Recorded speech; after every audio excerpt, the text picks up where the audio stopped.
Good day, everyone.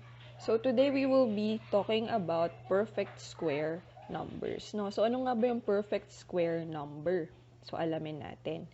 So based on the definition, perfect square number daw po is a number that has same factors. No po, so kung halimbawa we have 25, its factors will be 5 times 5, 'di ba? So, meron siyang set ng factors na parehas. Okay? So, another is 64. Ang factors ng 64 is 8 times 8. No? So, parehas din, 8 at 8. Then, 100 is 10 times 10. No? So, again, pag perfect square number, it's a result of multiplying a whole number by itself. No po? So, ano pa ba yung ibang perfect square number na meron tayo? So, kung sisimulan natin sa 1, diba? 1 times 1 or 1 squared. Kung natatandaan nyo po sa exponential form, 1 times 1 is the same as 1 squared. 1 is the base and 2 tells how many times the base is used as a factor, 'di ba? So dahil dalawang beses ginamit as factor yung 1, kaya siya naging 1 squared. No, so 1 times 1 or 1 squared is equal to 1. 2 times 2 or 2 squared is equal to 4. 3 times 3 or 3 squared is equal to 9. 4 times 4 or 4 squared is equal to 16. 5 times 5 or 5 squared is equal to 25. 6 times 6 or 6 squared is equal to 36, and so on. No po? So, marami pong perfect square numbers, and you will find a list of perfect square numbers in your books. No? So, I will assign you to have a review on those values. Okay? So, we have here a set of numbers, no? So, we have 10 items. Identify daw natin kung perfect square sila or hindi. No? So, you may look at the table on your books. Pwede rin naman. No? But, if you want to test yourself, you may try to answer the given items. And then, tingnan nyo po kung tama yung inyong magiging sagot sa ating discussion. No?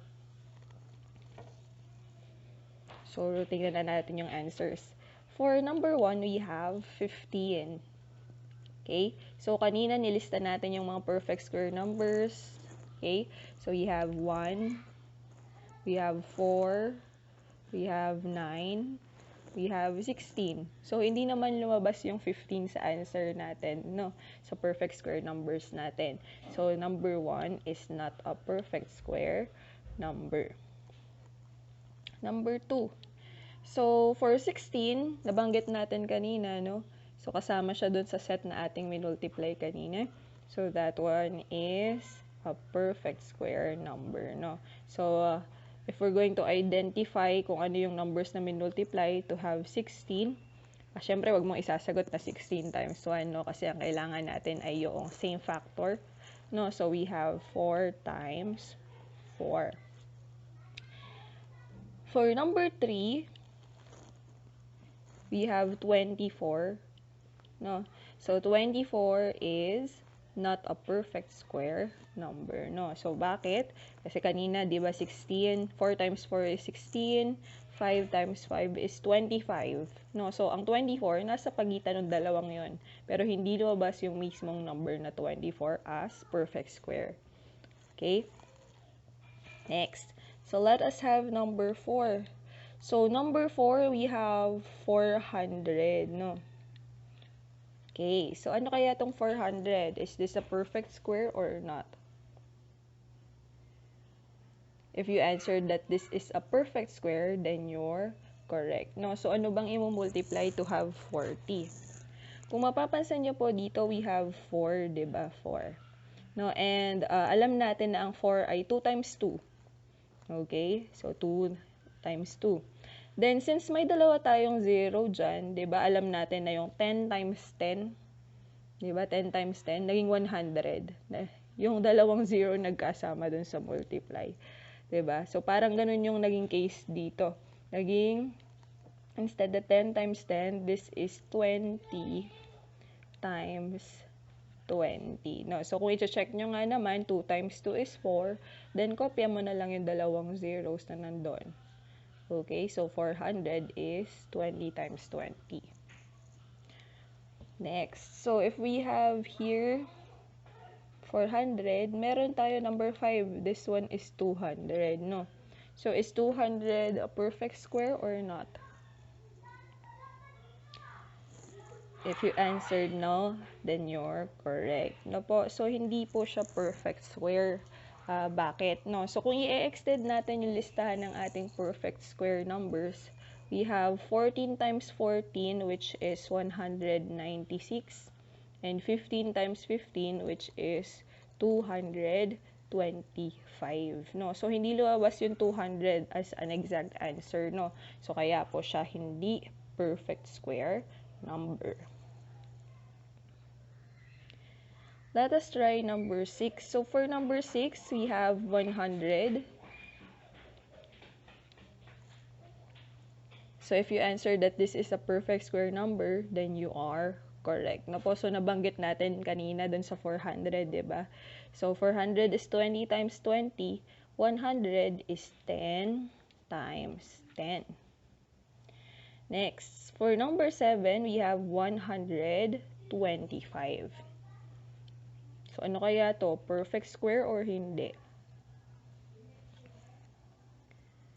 If you answered no, then you are correct. No po? So, bakit?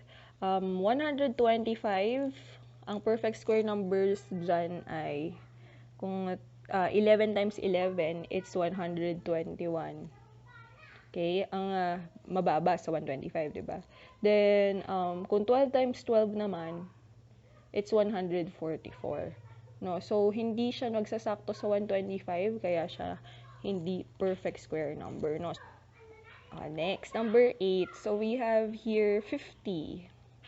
Ayan. No? So, alam natin na ang 8 times 8 ay 64. Lampas na yon.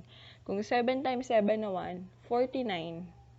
O, lampas, bago naman yun mag-50. No? So, number 8 is not a perfect square number. Next. So, for number 9, we have 225. So, ano kaya yung 225 na yun, diba? If you answer that this is a perfect square number, then you are correct. No? So, nabanggit natin siya dito sa number 5 kanina. No? So, 225 is 15 times 15. And last, number 10, we have 1. If you answered that this is a perfect square number, then you are correct. Tapos, so, syempre, 1 is 1 times 1.